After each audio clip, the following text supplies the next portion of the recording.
Hello everyone, यह coordination compounds का part 9 जिसमें हम पढ़ने वाले हैं क्रिस्टल फील्ड थ्योरी। इससे पहले जो हमने थ्योरी पढ़ी थी वो थी वैलेंस बॉन्ड थ्योरी, जिसे हम वीबीटी लिखते हैं ना। इसमें हमने क्या पढ़ा था, जो हमारा मेटल था उसके पास थे हाइब्रिडाइज्ड ऑर्बिटल्स, और जो हमारे लिगैंड्स हैं उनके पास होता था फिल्ड ऑर्बिटल्स, यानी उनके ऑर्बिटल्स में इलेक्ट्रॉन्स फील्ड होते थे। फिर क्या होता था, इनके हाइब्रिडाइज्ड ऑर्बिटल्स और लिगैंड्स के फील्ड ऑर्बिटल्स आपस में क्या करते थे, ओवरलैप करके बॉन्ड बनाते थे। और हम सबको पता है कि ओवरलैपिंग से जो बॉन्ड बनता है वो जनरली किस नेचर का होता है, कोवैलेंट नेचर का होता है। तो हमने जो पढ़ रखा है वैलेंस बॉन्ड थ्योरी, उसके अकॉर्डिंग जो हमारे मेटल और लिगैंड के बीच में जो कोऑर्डिनेशन बॉन्ड बनता है वो कोवैलेंट नेचर का होता है। लेकिन अब जो हम क्रिस्टल फील्ड थ्योरी पढ़ेंगे वो इसके ऑपोजिट है, तो वो हम देखते हैं। तो हमारा जो क्रिस्टल फील्ड थ्योरी है ये जनरली एक इलेक्ट्रोस्टैटिक मॉडल है। इसे हम क्या कहते हैं, इलेक्ट्रोस्टैटिक मॉडल। इलेक्ट्रोस्टैटिक मॉडल का क्या मतलब है कि ये मानता है कि जो कॉम्प्लेक्स में जो मेटल एंड लिगैंड के बीच का जो बॉन्ड होता है वो प्योरली आयनिक होता है, उनके बीच में एक आयनिक बॉन्ड होता है, इसलिए उसे हम कहते हैं इलेक्ट्रोस्टैटिक मॉडल। यानी जैसे वैलेंस बॉन्ड थ्योरी में हम ये मानते थे कि वहाँ पे बॉन्ड जो है वो कोवैलेंट नेचर का है, वैसे ही क्रिस्टल फील्ड थ्योरी ये मानता है कि जो मेटल एंड लिगैंड के बीच का बॉन्ड है वो आयनिक नेचर का है। अब यहाँ पर उन्होंने क्या बोला, जो हमारे लिगैंड्स हैं, हमने पढ़े हैं दो तरह के लिगैंड्स, एक होता है हमारे पास एनायनिक लिगैंड और एक हमारे पास होता है न्यूट्रल लिगैंड। एनायनिक लिगैंड्स में हमने क्या क्या देखा है, जैसे क्लोराइड हो गए, हाइड्रोक्साइड है, साइनाइड है, ये सब हो गए हमारे एनायनिक लिगैंड्स। और न्यूट्रल में जैसे हमारे पास है अमोनिया, वाटर, इथिलीन डायमीन, जिसे हम EN लिखते हैं, तो ये सब हमारे न्यूट्रल लिगैंड्स हैं। तो यहाँ पर उन्होंने क्या कंसिडर किया, अगर हमारा कोई लिगैंड एनायनिक टाइप का है तो हम उसे कंसिडर करेंगे कि वो एक पॉइंट चार्ज है, यानी वो एक पॉइंट चार्ज है। और अगर वो न्यूट्रल हुआ यानी उसमें कोई चार्ज नहीं है बट जनरली आयनिक बॉन्ड है तो उसमें कुछ चार्ज तो होने चाहिए ना, तो न्यूट्रल लिगैंड्स को उन्होंने कंसीडर किया एज अ डाइपोल। डाइपोल आप सबने फिजिक्स में पढ़ा होगा, जैसे एक पॉजिटिव चार्ज है और एक नेगेटिव चार्ज है, और ये दोनों अगर कुछ डिस्टेंस से सेपरेटेड है तो इस पूरे यूनिट को हम कहते हैं डाइपोल। डाइपोल यानी डाई का मतलब होता है टू, यानी दो पोल्स हैं यहाँ पर which is separated by a distance, तो ये होता है डाइपोल। अगर हमारा लिगैंड न्यूट्रल है तो हम उसे डाइपोल की तरह कंसीडर करेंगे, और अगर हमारा लिगैंड एनायनिक हुआ तो हम उसे पॉइंट चार्ज की तरह कंसीडर करेंगे। तो यहाँ तक तो ये हो गया कि वो इलेक्ट्रोस्टैटिक मॉडल क्यों है, क्योंकि मेटल एंड लिगैंड का जो बॉन्ड है वो आयनिक हम कंसीडर करते हैं, और अगर लिगैंड एनायनिक होगा तो हम उसे पॉइंट चार्ज कंसीडर करेंगे, जैसे एक पॉइंट है नेगेटिवली चार्ज्ड, तो ये हो गया। और अगर हमारा लिगैंड न्यूट्रल है तो हम उसे एक डाइपोल की तरह कंसीडर करेंगे। अब जैसे कि हमें पता है कि जो s ऑर्बिटल होता है वो उसमें एक ही बॉक्स हम बनाते हैं, और जो p ऑर्बिटल होता है उसमें हम 3 बॉक्स बनाते हैं, d ऑर्बिटल में हम 5 बॉक्स बनाते हैं। इसी तरह अगर f ऑर्बिटल बनाना हो तो हम 7 बॉक्स ड्रॉ करेंगे। और यहाँ पर हम ये देखेंगे कि जो p ऑर्बिटल्स हैं उसमें जो 3 बॉक्स हम बना रहे हैं, ये तीनों p ऑर्बिटल्स की जो एनर्जी होती है वो सेम होती है, ऑलमोस्ट सेम। और जो हमारे d ऑर्बिटल्स होते हैं ये पांचों की एनर्जी ऑलमोस्ट सेम होती है। तो ऐसे ऑर्बिटल्स जिनकी एनर्जी सेम होगी उन्हें हम कहते हैं डीजेनरेट ऑर्बिटल्स। क्या कहेंगे हम, डीजेनरेट ऑर्बिटल्स कहेंगे। डीजेनरेट ऑर्बिटल्स को अगर डिफाइन करना तो हम क्या लिखेंगे, ऑर्बिटल्स विथ सेम एनर्जी। तो क्रिस्टल फील्ड थ्योरी में ये बोला गया कि जो हमारे पास 5 d ऑर्बिटल्स होते हैं ना, ये पांचों क्या होते हैं, जनरली डीजेनरेट होते हैं, यानी इन पांचों की एनर्जी क्या होती है, सेम होती है। तो यहाँ पे मैंने क्या लिखा है, जो 5 d ऑर्बिटल्स होते हैं वो डीजेनरेट होते हैं, और उनकी डीजेनरेसी मेंटेन रहेगी अगर उस मेटल के सराउंडिंग में हमारे पास नेगेटिव आयन हो जिनका फील्ड जो है वो स्फेरिकली सिमेट्रिकल होगा। यानी अगर ये हमारा मेटल है मेटल के अगर आसपास अगर कोई नेगेटिव आयन प्रेजेंट हो और उसका जो फील्ड है वो स्फेरिकली सिमेट्रिकल है, यानी उसके सराउंडिंग में हर एक साइड से जो नेगेटिव आयन्स है वो यूनिफॉर्म है। ऐसा नहीं होगा कि यहाँ से नेगेटिव चार्ज ज़्यादा आ रहा है, यहाँ पे नेगेटिव चार्ज की कमी है। ऐसा होगा तो इसे हम सिमेट्रिकल नहीं कहेंगे। सिमेट्रिकल का मतलब है इस मेटल के सराउंडिंग में जो नेगेटिव चार्ज है वो पूरी तरह से यूनिफॉर्मली डिस्ट्रीब्यूटेड है। अगर ऐसे नेगेटिव चार्ज डिस्ट्रीब्यूटेड है तो इनके जो 5 डी ऑर्बिटल्स हैं उनकी डीजेनरेसी मेंटेन रहेंगी, यानी उसकी डीजेनरेसी में कोई फर्क नहीं पड़ेगा।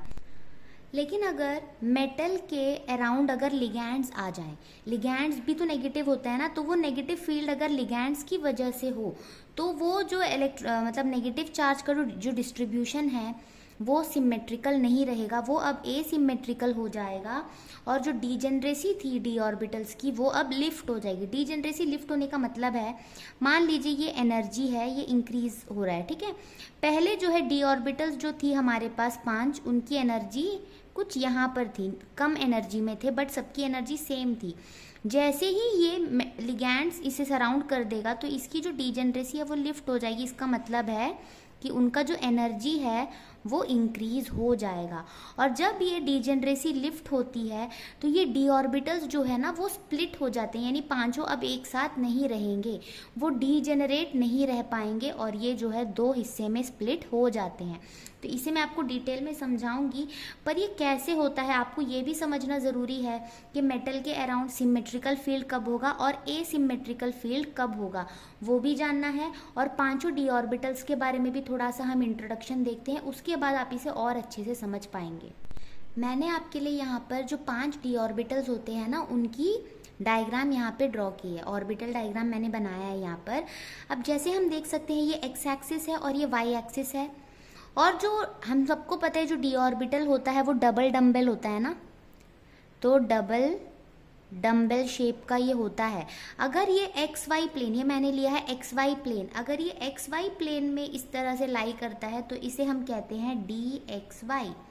सिमिलरली अगर ये एक्स जेड प्लेन में लाई करेगा तो हम इसे कहेंगे डी एक्स जेड, और अगर ये वाई जेड प्लेन में लाई करता है तो हम इसे कहेंगे डी वाई जेड। अब यहाँ पर देखें, यहाँ पे भी मैंने एक्स एंड वाई लिया है, बट यहाँ पर क्या था, वो एक्सिस के बीच में लाई करता था और यहाँ पे वो एक्स एंड वाई एक्सिस में लाई करता है, तो इनमें फ़र्क है, ठीक है ना। यहाँ पे भी एक्स वाई प्लेन है, यहाँ पर भी एक्स वाई प्लेन है, पर यहाँ पर जो डी ऑर्बिटल के लोब्स हैं वो एक्सिस के बीच में से पास हो रहे हैं, लेकिन यहाँ पर जो लोब्स हैं वो एक्सिस में लाई कर रहे हैं, तो इसे हम कहते हैं D x square Y square, ये होता है। और अगर ये जेड एक्सिस के अलोंग है तो इसे हम कहते हैं डी जेड स्क्वायर। ये होते हैं हमारे 5 डी ऑर्बिटल्स, और माना ये जाता है कि ये 5 डी ऑर्बिटल्स की एनर्जी क्या होती है, सेम होती है, यानी ये 5 डी ऑर्बिटल्स जब हम ऐसे बनाते हैं ना तो इन 5 की एनर्जी क्या होती है, सेम होती है, यानी ये डी जनरेट होते हैं। यहाँ पर हम सिमेट्रिकल एंड अनसिमेट्रिकल फील्ड को समझने के लिए देखते हैं। मैंने यहाँ पर ना 2 मेटल ले लिए, ठीक है। इसके अराउंड जो है पूरी तरह से जो नेगेटिव है, पूरा नेगेटिव चार्ज सिमेट्रिकली डिस्ट्रीब्यूटेड है, यानी symmetrical field of negative charge यहाँ पर है, यानी कि मेटल के अराउंड हर तरफ से जो नेगेटिव चार्ज आ रहे हैं वो एक बराबर है। तो ऐसे केस में क्या होगा, मेटल के जो 5 डी ऑर्बिटल्स हैं उनकी डीजेनरेसी में कोई चेंज नहीं आएगा, वो 5 के 5 डीजेनरेट ही रहने वाले हैं। लेकिन अगर मैंने इस मेटल के अराउंड ना एक ऑक्टाहेड्रल फील्ड बना ली, ऑक्टाहेड्रल फील्ड में हमने पढ़ा है कि मेटल में ये जो 4 हमारे स्क्वायर के 4 कॉर्नर्स पे 4 लिगैंड है हमारे पास जो एक प्लेन में है, यानी अगर ये मैं एक प्लेन मान रही हूँ तो इस प्लेन के ऊपर एक लिगैंड होगा और इस प्लेन के नीचे एक लिगैंड होगा। इसका ये मतलब है कि अगर मैं मान लूँ कि ये मेटल और ये 4 लिगैंड इस बोर्ड पर हैं, तो ये वाला जो लिगैंड है वो कुछ इस तरह से है ऊपर, और ये वाला जो लिगैंड है वो बोर्ड के नीचे पीछे की तरफ है, ठीक है ना। ऐसे हम ले लेते हैं। यहाँ पर मैं मान लेती हूँ कि ये जो है ये हमारा जेड एक्सिस है, ये हमारा जेड एक्सिस हो गया, और ये जो लिगैंड्स लगे हुए हैं हमें पता है कि जो x y and z axis होता है वो आपस में म्यूचुअली परपेंडिकुलर होता है। तो यहाँ पर हम क्या करते हैं, ऐसे ना लेकर मैं मान लेती हूँ कि ये जो है हमारा एक्स एक्सिस है। जनरली आप ऐसे समझे कि ये जो एक्स है वो कुछ मैंने इस तरह से बनाया है और इस जेड एक्सिस कुछ इस तरह से है, तो ये और ये इन दोनों के बीच में जो है 90 डिग्री होगा। और इसको मैं बना लेती हूँ वाई एक्सिस। आप अगर समझ सकते हैं तो ये मेरा एक्स एंड वाई एक्सिस है जो एक प्लेन में है, और ये जो जेड एक्सिस है वो कुछ इस तरह से हम ले सकते हैं। ठीक है, अगर आप ऐसे मान लो कि एक्स एक्सिस ये है, उसी के परपेंडिकुलर वाई एक्सिस मैंने ऐसे ड्रॉ किया, तो जेड एक्सिस दोनों के म्यूचुअली परपेंडिकुलर कुछ इस तरह से होगा। तो अगर मैं यहाँ पे देखूँ तो ये दोनों जो लिगैंड्स हैं वो कौन से एक्सिस में लाई करते हैं, जेड एक्सिस में लाई कर रहे हैं, और ये दोनों लिगैंड्स जो है एक्स एक्सिस में लाई कर रहे हैं, और ये दोनों लिगैंड्स वाई एक्सिस में लाई कर रहे हैं। तो अगर हम इसे ध्यान से देखें तो मुझे पता है कि जो जेड एक्सिस में हमारा डी जेड स्क्वायर ऑर्बिटल होता है, और ये देखिए एक्स एंड वाई एक्सिस में ही बराबर ये लगा हुआ है, तो मुझे ये पता है कि जो X axis and Y axis में कौन सा ऑर्बिटल होता है हमारे पास, D x square Y square होता है ना। तो लिगैंड्स जिस तरफ से आ रहे हैं वहां पर कौन से ऑर्बिटल्स हैं हमारे, d Z square and d x square Y square, ये दोनों ऑर्बिटल्स की तरफ से लिगैंड्स ज़्यादा आ रहे हैं, तो इनके ऊपर जो नेगेटिव चार्ज है वो ज़्यादा लगेगा एज़ कम्पेयर टू बाकी के, क्योंकि बाकी जो है हमारा d x y, d y z and d x z, ये तीन जो है वो एक्सिस में तो नहीं लाई कर रहे। जैसे मैंने बताया था अगर मैं ये एक्स एंड वाई ले लूँ तो ये एक्सिस में नहीं लाई कर रहे हैं ना, डी एक्स वाई तो ऐसे लाई कर रहा है एक्सिस के बीच से, तो वहाँ पर नेगेटिव चार्ज उतना ज़्यादा नहीं लगता है जितना इन एक्सिस में लग रहा है। आप समझ रहे हो मैंने क्या बताया, जहाँ से लिगैंड है, क्योंकि लिगैंड नेगेटिव चार्ज होते हैं ना तो जैसे हमने देखा जहाँ पर लिगैंड्स अटैच्ड है वो generally x y and z axis पर है, और हमें पता है कि यही दो ऑर्बिटल्स ऐसे हैं जो एक्सिस पर लाई करते हैं, और ये तीन ऑर्बिटल्स जो है वो एक्सिस के इन बिटवीन लाई करता है। तो जैसे हम देखेंगे जब लिगैंड आएगा तो इन दोनों डी ऑर्बिटल्स पे नेगेटिव चार्ज ज़्यादा लगेगा और इन पर नेगेटिव चार्ज कम लगेगा। इसलिए हम बोलते हैं कि जब लिगैंड्स की वजह से नेगेटिव फील्ड आता है तब यहाँ पर जो है एसिमेट्रिक फील्ड होता है।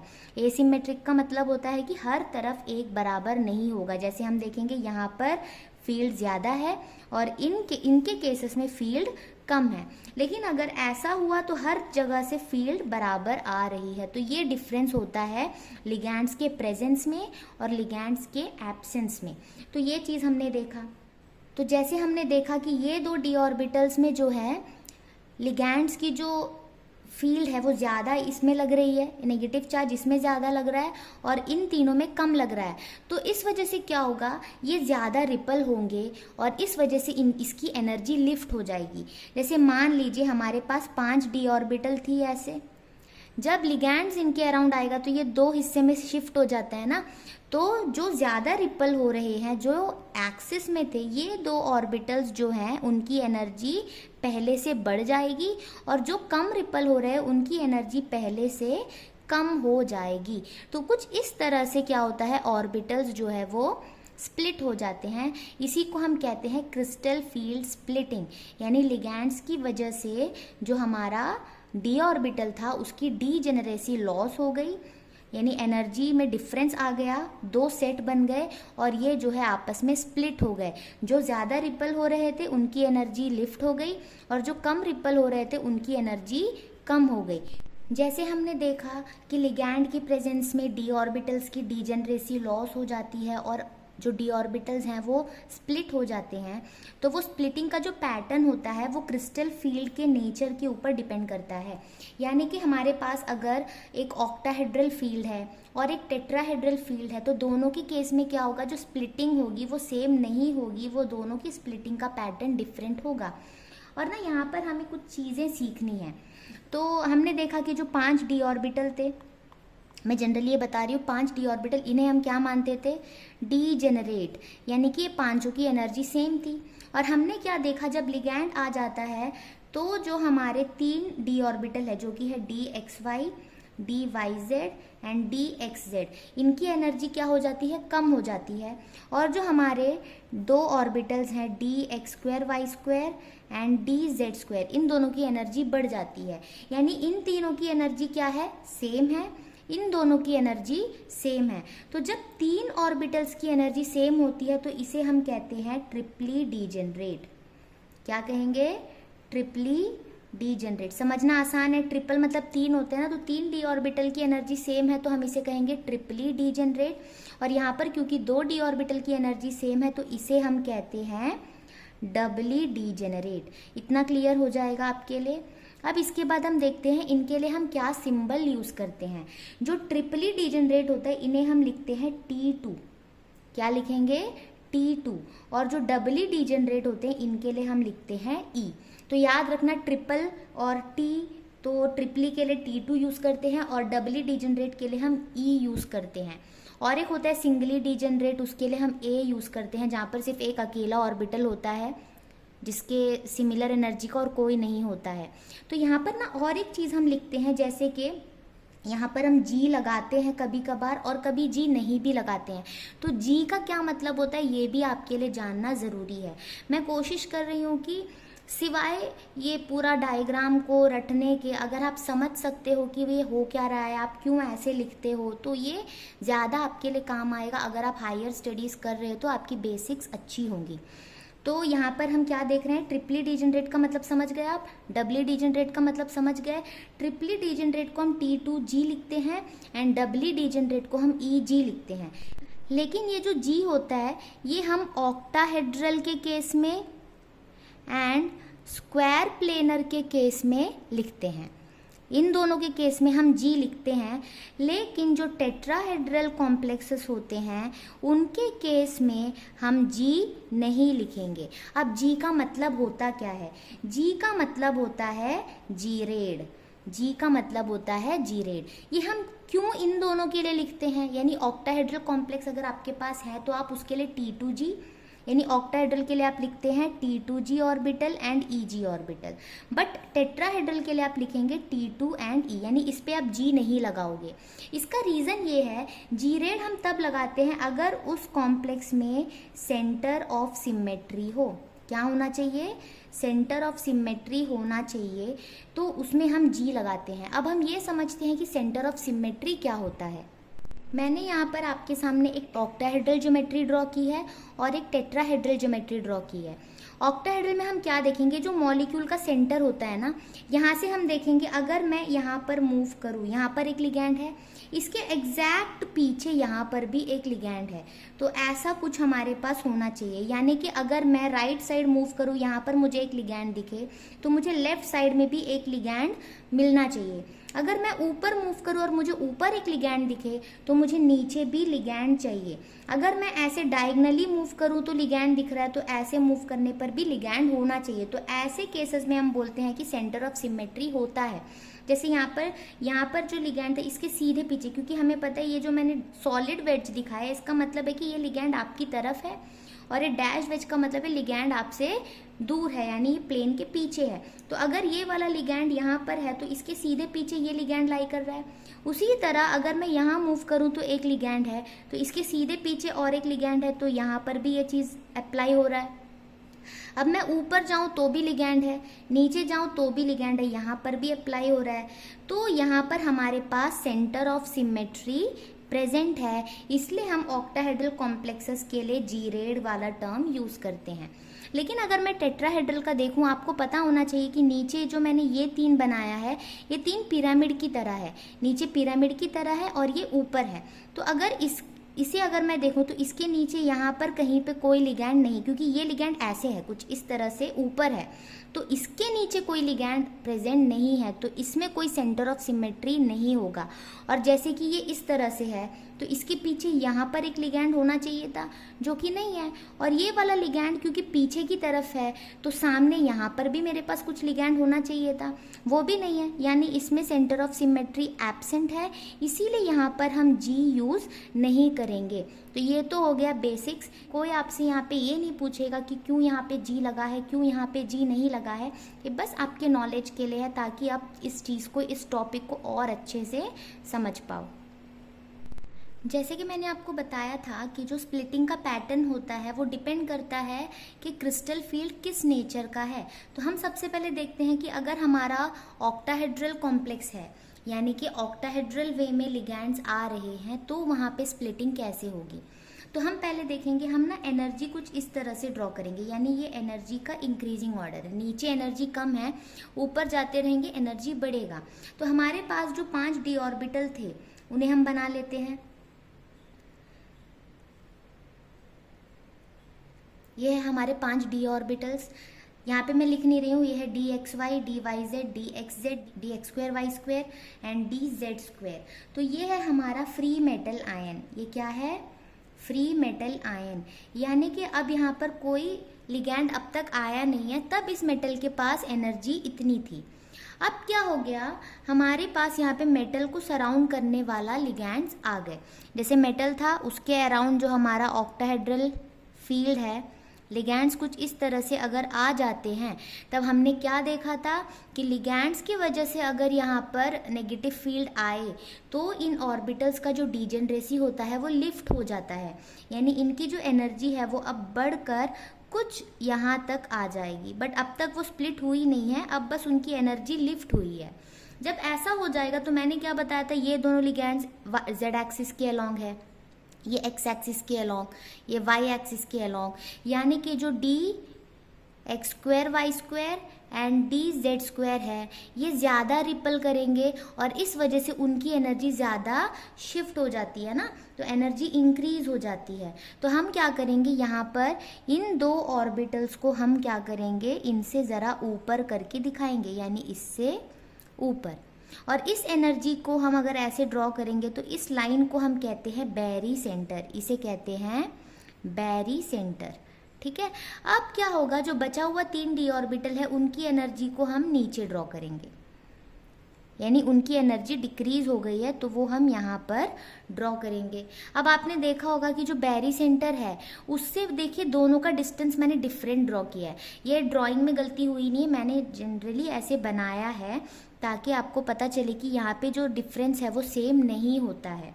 अब जैसे मैंने बताया ये 3 ऑर्बिटल्स जिनकी एनर्जी सिमिलर है तो ये ट्रिपली डीजेनरेट है, तो इनके लिए हम लिखेंगे T2। और क्योंकि ऑक्टाहेड्रल में मैंने आपको बताया कि सेंटर ऑफ सिमेट्री होता है तो यहाँ पर हम लिखेंगे G। और क्योंकि ये डबली डीजेनरेट है तो यहाँ पर हम लिखेंगे EG। ये हो गया। और हम ये देखेंगे कि जो स्प्लिट हो गए ना, स्प्लिट होने के बाद जो 2 सेट ऑफ डी ऑर्बिटल्स है, पहले डी ऑर्बिटल्स सब साथ में थे, लेकिन जब स्प्लिट हो गया तो डी ऑर्बिटल्स के हमारे पास 2 सेट है, एक T2G सेट एंड एक EG सेट। तो इन दोनों के बीच में जो एनर्जी का डिफरेंस आता है इसे हम डिनोट करते हैं डेल्टा से। और यहाँ पर हम छोटा सा एक सबस्क्रिप्ट O लिखते हैं।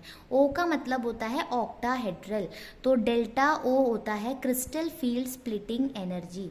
तो हम आगे देखेंगे उसका डेफिनेशन भी। अब यहाँ पर हम ये देखेंगे कि ये जो एनर्जी लिफ्ट हुई है, यहाँ पर आप टेक्स्ट बुक में देख लीजिए, यहाँ लिखा होगा average energy of the D orbitals in spherical crystal field. तो क्रिस्टल फील्ड के प्रेजेंस में उसकी एनर्जी जो लिफ्ट हो गई है वो है ये। और यहाँ पर इसके नीचे लिखा होगा splitting of D orbitals in octahedral crystal field. Octahedral crystal field के प्रेजेंस में वो स्प्लिट हो गया, ये यहाँ पर लिखा होगा।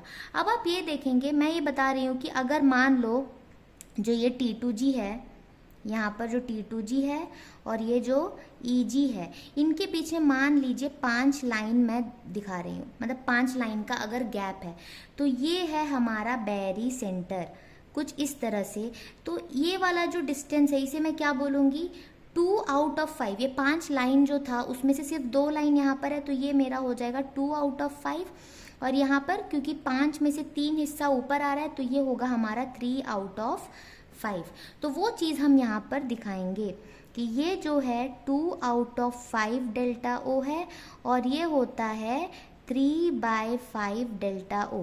मैंने इसे ऐसे याद रखा है, जैसे यहाँ में T के साथ हम 2 लिखते हैं ना, तो यहाँ पे 2/5 लिखेंगे। बाय 5 तो दोनों में है ना, तो 2 किस में है 3 किस में है वो मैंने ऐसे याद रखा है। जैसे यहाँ पे T2G है तो यहाँ पर 2 है तो यहाँ पर मैं 2 लिखूंगी और बचा यहाँ पर मैं 3 लिख दूंगी। तो ऐसे आपको याद रखना है। और ये कंफ्यूज मत होना कि T2G में 3 है या EG में 3 है। जैसे मैंने बताया T का मतलब ट्रिपली, यानी T में 3 ऑर्बिटल्स आएंगे। तो इस तरह से आपको याद करने में रटना नहीं पड़ेगा, आप इसे समझकर भी बना सकते हैं।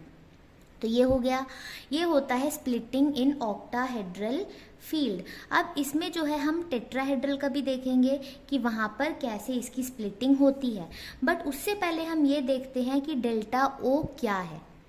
तो हमने वहाँ पे जो डेल्टा सिंबल लिखा था उसका मतलब है क्रिस्टल फील्ड स्प्लिटिंग एनर्जी या क्रिस्टल फील्ड स्टेबिलाईजेशन एनर्जी, जिसे हम CFSE भी लिखते हैं। ये क्या था जो हमने देखा, नीचे हमारे पास T2G ऑर्बिटल था, ऊपर हमारे पास EG ऑर्बिटल था, तो इनके बीच का जो एनर्जी डिफरेंस है इसे हम कहते हैं क्रिस्टल फील्ड स्प्लिटिंग एनर्जी। ठीक है, तो यही होता है। अब हम यहाँ पर ये देखेंगे कि जो क्रिस्टल फील्ड स्प्लिटिंग एनर्जी है, जो डेल्टा होता है, वो सारे कॉम्प्लेक्सेस के लिए सेम नहीं होता है। यानी अगर एक कॉम्प्लेक्स है उसमें डिफरेंट लिगैंड्स आए तो उनके लिए क्रिस्टल फील्ड स्प्लिटिंग एनर्जी की जो वैल्यू होती है वो डिफरेंट होती है। तो कुछ तो फैक्टर होगा जो डेल्टा को कंट्रोल कर रहा होगा, तो वो फैक्टर्स हम यहाँ पे देखते हैं। तो जो क्रिस्टल फील्ड स्प्लिटिंग एनर्जी है या डेल्टा ओ है, उसकी वैल्यू डिपेंड करती है लिगैंड्स की जो फील्ड प्रोड्यूस हो रही है उसके स्ट्रेंथ के ऊपर डिपेंड करता है कि लिगैंड कितना फील्ड प्रोड्यूस कर रहा है, और डिपेंड करता है जो मेटल आयन है उसकी चार्ज क्या है। तो ये जो पॉइंट है ना चार्ज से रिलेटेड ही, इसके बारे में उतना डिटेल आपके इस चैप्टर में नहीं है। जनरली हम यहाँ पर किस पे फोकस करेंगे, लिगैंड्स के फील्ड पर हम फोकस करेंगे। तो इस हिसाब से अगर देखा जाए तो जैसे मैंने आपको बताया था कि जो वैलेंस बॉन्ड थ्योरी है वहाँ पे हमने स्ट्रॉन्ग लिगैंड वीक लिगैंड वाला कॉन्सेप्ट देखा, बट उसका हमें क्लियरली ये नहीं समझ में आया था कि क्यों इन लिगैंड्स को स्ट्रॉन्ग बोला गया और क्यों इनको वीक बोला गया। तो मैंने वहाँ पे आपको बताया था कि ये चीज़ें आपको क्रिस्टल फील्ड थ्योरी में समझ में आएंगी, तो वही चीज़ अब हम यहाँ पर देखने वाले हैं। अब जैसे हमारे पास ना ये डी ऑर्बिटल्स थे 5, अब ये जब स्प्लिट हो रहे होंगे ना तो कुछ लिगैंड्स ऐसे होंगे जिनका जो फील्ड स्ट्रेंथ होता है वो इतना ज़्यादा होता है, वो इतनी फील्ड स्ट्रेंथ देते हैं कि जो EG एंड T2G है ना उनके बीच में जो गैप है ना वो बहुत ज़्यादा होता है। जैसे मुझे पता है ये T2G है और ये EG है, तो कुछ लिगैंड्स ऐसे होते हैं जो इनके बीच में बहुत ज़्यादा गैप क्रिएट करवाते हैं, यानी इनकी फील्ड स्ट्रेंथ जो होती है वो बहुत ज़्यादा होती है। और दूसरे एक टाइप के लिगैंड होते हैं, जैसे ये 5d ऑर्बिटल है, तो कुछ लिगैंड्स ऐसे होंगे जो इन्हें ज़्यादा स्प्लिट नहीं कर पाएगा, यानी कुछ लिगैंड्स ऐसे होंगे जो जिनका फील्ड स्ट्रेंथ थोड़ा सा कम होता है और वो स्मॉल स्प्लिटिंग दिखाते हैं। जैसे इसमें हमने देखा कि जो स्प्लिटिंग है वो बहुत ज़्यादा है और इसमें हमने देखा कि जो स्प्लिटिंग है वो बहुत कम है। तो जो लिगैंड्स ऐसे करवाते हैं, यानी जो लिगैंड्स स्ट्रॉन्ग फील्ड प्रोड्यूस करके लार्ज स्प्लिटिंग करवाते हैं, ऐसे लिगैंड्स को हम कहते हैं स्ट्रॉन्ग लिगैंड्स। ठीक है, तो स्ट्रॉन्ग लिगैंड्स वो होंगे जो स्ट्रॉन्ग फील्ड्स प्रोड्यूस करते हैं और ज़्यादा स्प्लिटिंग करवाते हैं। और जो वीक लिगैंड्स होते हैं वो क्या करेंगे, वो बहुत वीक फील्ड प्रोड्यूस करते हैं, उनकी फील्ड उतनी ज़्यादा स्ट्रॉन्ग होती नहीं है, जिस वजह से ना स्प्लिटिंग बहुत कम होती है। तो ये होते हैं वीक लिगैंड्स के केस में। तो लिगैंड्स के ऊपर कैसे डिपेंड करता है, आपको समझ में आया ये डेल्टा ओ की वैल्यू। जो ज़्यादा फील्ड प्रोड्यूस करेंगे वो ज़्यादा स्प्लिटिंग कॉज करेंगे, उनको हम स्ट्रॉन्ग लिगैंड्स कहते हैं, क्योंकि उनकी फील्ड बहुत स्ट्रॉन्ग थी इसलिए वो ज़्यादा स्प्लिट करवा पाया। और जो लिगैंड्स ज़्यादा स्प्लिट नहीं करवा पाएंगे, यानी उनकी जो फील्ड थी वो ज़्यादा नहीं थी, वैसे लिगैंड्स को हम कहेंगे वीक लिगैंड्स। अब आपको एक चीज़ ये देखनी है ना कि जो इलेक्ट्रॉन्स होते हैं वो जब यहाँ पर मैं फिल करूँ अगर इलेक्ट्रॉन्स को कुछ इस तरह से, अब उसके बाद अगर मुझे इलेक्ट्रॉन को पेयरिंग करवानी हो कुछ इस तरह से, तो पेयरिंग करवाने के लिए जो एनर्जी लगती है उसे हम लिखते हैं P। P होता है पेयरिंग एनर्जी। आपको पता नहीं होगा शायद कि जब इलेक्ट्रॉन्स पेयरिंग करवाते हैं तो पेयरिंग करने के लिए भी उनको एनर्जी लगती है। और दूसरा एक चीज़ होता है, जब इलेक्ट्रॉन यहाँ से ऊपर जाना चाहे तो उनको डेल्टा ओ एनर्जी चाहिए होगी। अगर उनके पास डेल्टा ओ एनर्जी होगी तो वो यहाँ से सीधे ऊपर जाएंगे, ये एक होता है। अब जैसे कि हम यहाँ पर देख सकते हैं कि यहाँ पर गैप बहुत ज़्यादा है, जैसे आप सब यहाँ देख सकते हैं जब स्ट्रॉन्ग लिगैंड आया तो उसने बहुत ज़्यादा ही स्प्लिट करवा दिया, जिस वजह से T2G एंड EG के बीच में क्या हो गया, बहुत ज़्यादा गैप हो गया। तो क्योंकि इलेक्ट्रॉन इतना ज़्यादा एनर्जी स्पेंड करके ऊपर नहीं जा पाएगा, क्योंकि हम भी क्या करते हैं जनरली, अगर हमारे पास दो ऑप्शन है कि मैं कुछ ग्रोसरी आइटम मैं खरीद रही हूँ, मैं इस दुकान से भी खरीद सकती हूँ या उस दुकान से भी खरीद सकती हूँ, तो हम क्या प्रेफर करेंगे, जहाँ मुझे सस्ते में मिलेगा मैं वहीं जाऊँगी ना। अगर मुझे पता है कि इस दुकान में महंगा बिक रहा है और इस दुकान में सस्ता बिक रहा है, तो मैं किस दुकान को प्रेफर करूँगी, जहाँ पे मुझे सस्ता मिलेगा। तो वैसे ही इलेक्ट्रॉन भी क्या करते हैं, उसे पता है पेयरिंग करने के लिए भी उसे एनर्जी खर्चना पड़ेगा, और अगर उसे ऊपर जाना है तो भी उसे इतनी एनर्जी देनी पड़ेगी। दोनों ही केस में उसका नुकसान हो रहा है, तो वो क्या देखेगा, किस जगह पे मुझे कम नुकसान हो रहा है। तो यहाँ पर दिख रहा है कि एनर्जी गैप बहुत ज़्यादा है, इतना ज़्यादा एनर्जी खर्च करके ऊपर जाने से बेहतर है कि मैं यहाँ पर पेयरिंग करवा लूँ। ये हो गया। लेकिन यहाँ पे क्या होता है, देखिए दोनों के बीच में ना गैप इतना कम होता है कि ज़्यादा एनर्जी नहीं देनी पड़ती। उससे ज़्यादा एनर्जी तो उनको पेयरिंग में लगवाना पड़ेगा, यानी पेयरिंग से भी कम एनर्जी लगती है यहाँ से यहाँ तक जाने में। तो यहाँ पर क्या होगा, अगर ये भर गए तो वो पेयरिंग करवाने की एनर्जी ना देकर वो सीधे ऊपर चला जाएगा, क्योंकि ऊपर जाने के लिए ज़्यादा एनर्जी नहीं था, क्योंकि एनर्जी गैप बहुत कम था। तो ये चीज़ें होती है। तो अभी आपने क्या देखा, स्प्लिटिंग के टर्म्स में अगर आप देखें तो यहाँ पर स्प्लिटिंग बहुत ज़्यादा थी, तो ऊपर जाने के लिए ज़्यादा एनर्जी लग रहा था, क्योंकि गैप बहुत ज़्यादा है इसलिए वो यहाँ पर पेयरिंग हो रहा था।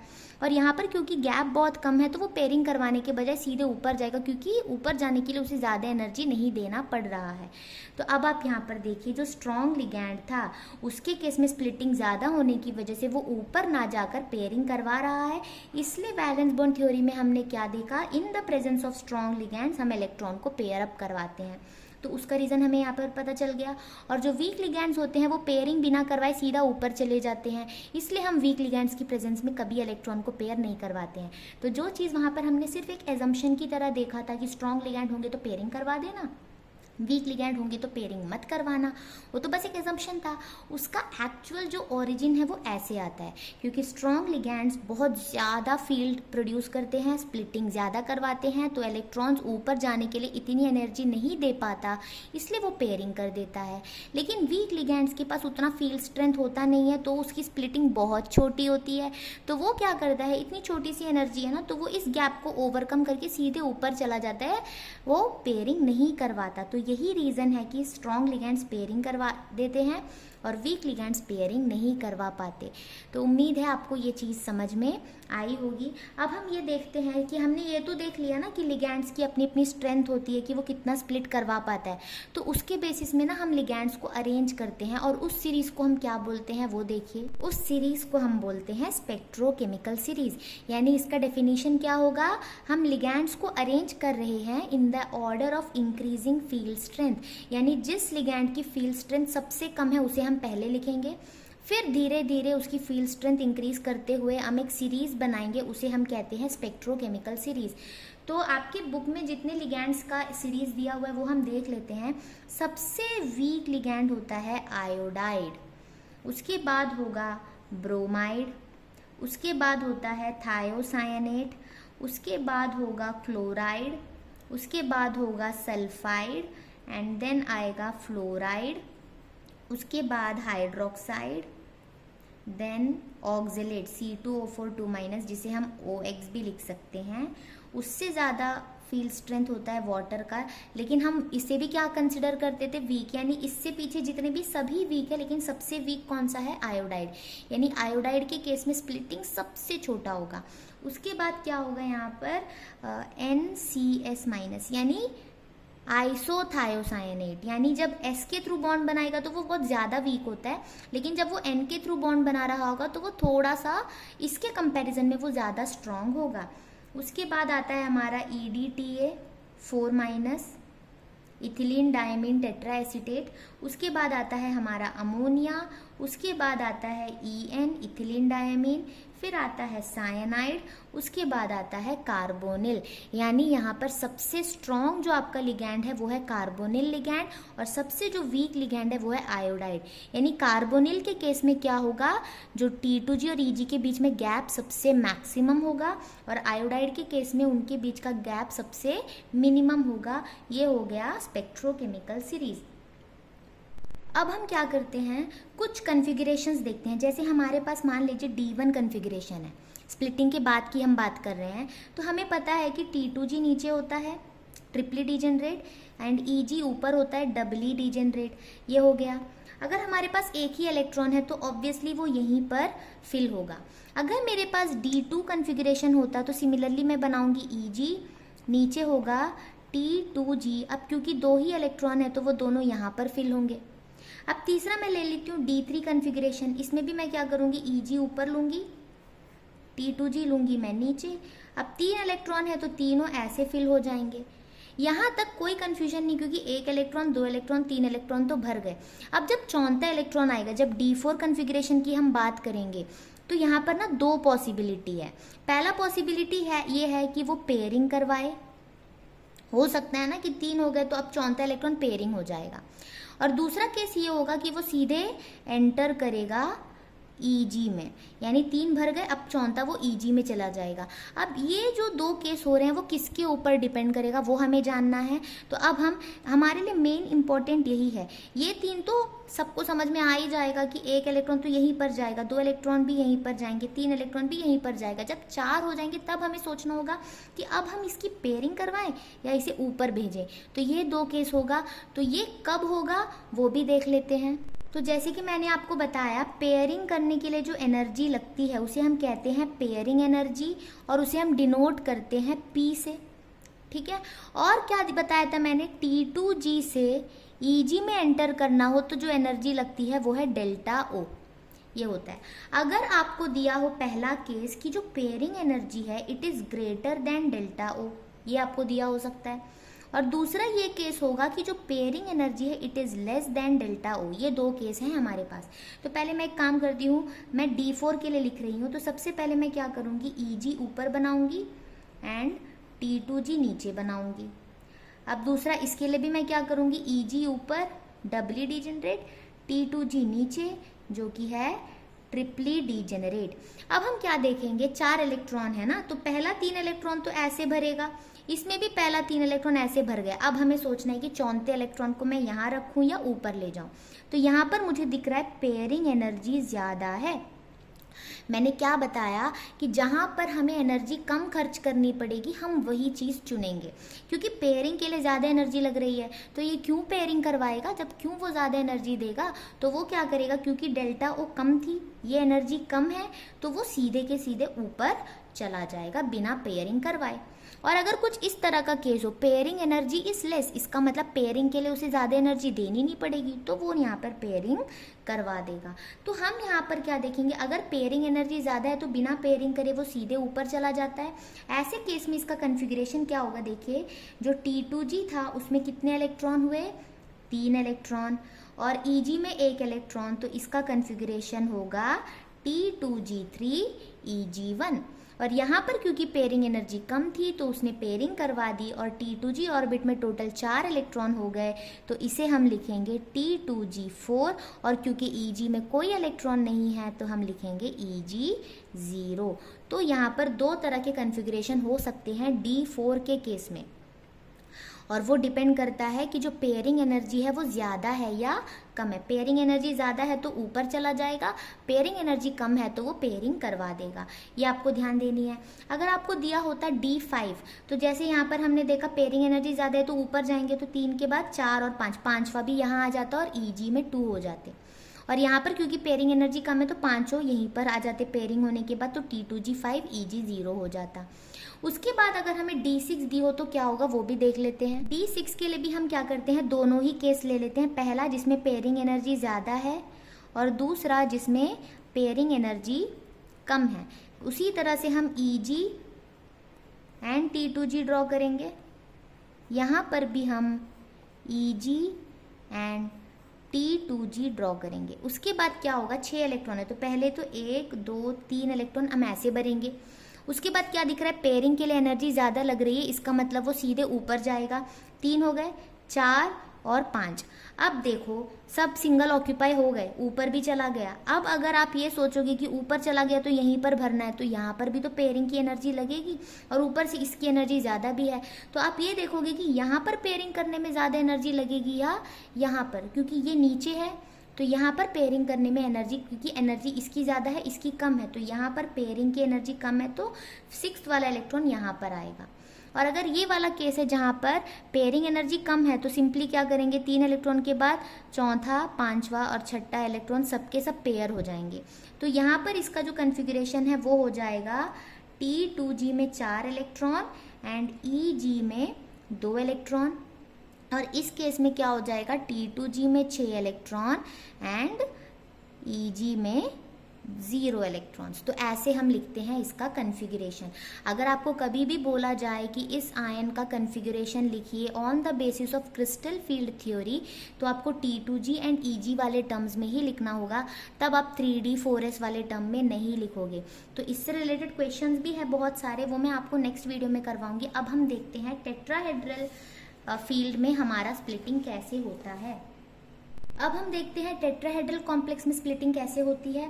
तो जैसे हमने पहले बनाया था, ये एनर्जी का ऑर्डर है। यहाँ पर हमारे पास 5 d ऑर्बिटल्स हैं जो कि फ्री मेटल आयन का है। अब यहाँ पर हम क्या दिखाएंगे, एनर्जी पहले लिफ्ट हो रही है स्फेरिकल फील्ड की वजह से, और इस एनर्जी को हम कहते हैं बेरी सेंटर। मैं यहाँ पे लिख नहीं रही हूँ, ये है बेरी सेंटर। अब यहाँ पर क्या होगा, मैंने बताया था जैसे हमारा ऑक्टाहेड्रल होता है उसका बिल्कुल रिवर्स होता है। जैसे वहाँ पर हमने क्या देखा, T2G नीचे था, EG ऊपर था, यहाँ पर उल्टा हो जाएगा, T2G ऊपर चला जाएगा। तो ये T2G मैं ऊपर दिखा रही हूँ और EG को मैं दिखाऊंगी नीचे, बस रिवर्स हो गया। तो यहाँ पर ये इनके बीच का जो डिफरेंस है ये भी है डेल्टा, बट यहाँ पर हम सबस्क्रिप्ट में लिखेंगे टी क्या डिनोट करता है, टेट्राहेड्रल। अब जैसे यहाँ पर हम देखेंगे ये था T2, बट यहाँ पर हम G नहीं लिखेंगे और ये होता है E। अब मैंने जैसे बताया था, जैसे यहाँ 2 है तो ये क्या होगा, 2/5 डेल्टा T, और ये हो जाएगा 3/5 डेल्टा T। तो सिमिलर है, अगर आप ऑक्टाहेड्रल का याद कर लोगे तो ये आपको याद हो जाएगा, क्योंकि यहाँ पे बस हमें रिवर्स ही करना है। बट ये वाला सेम रहेगा, जैसे T2 के लिए 2/5 था, E के लिए 3/5 था, वो सेम रहेगा, बस ये ऊपर और नीचे इंटरचेंज हो जाएंगे। बस इतना ही डिफरेंस होता है टेट्राहेड्रल कॉम्प्लेक्स में। बट एक चीज़ हम यहाँ पे ये नोट करेंगे कि जो ऑक्टाहेड्रल कॉम्प्लेक्सेस होते हैं ना, उनमें स्प्लिटिंग ज़्यादा होती है, टेट्राहेड्रल्स में स्प्लिटिंग कम होती है। यानी अगर हम देखें कि ऑक्टाहेड्रल में अगर मान लीजिए कि दोनों सेट के बीच में इतना गैप आ रहा है, यानी ये है डेल्टा O, तो टेट्राहेड्रल के केस में स्प्लिटिंग कुछ इतना ही होगा, यानी ज़्यादा स्प्लिटिंग नहीं होती है टेट्राहेड्रल के केस में, क्योंकि यहाँ पे ऑक्टाहेड्रल में 6 लिगैंड्स हैं, फील्ड बहुत ज़्यादा है, ज़्यादा फील्ड होने के कारण वो ज़्यादा स्प्लिटिंग करवाता है। लेकिन टेट्राहेड्रल में सिर्फ 4 लिगैंड्स हैं, तो 4 लिगैंड का जो है 6 लिगैंड्स के कंपैरिजन में फील्ड कम होगा, इसीलिए यहाँ पर स्प्लिटिंग ऑक्टाहेड्रल से कम होती है।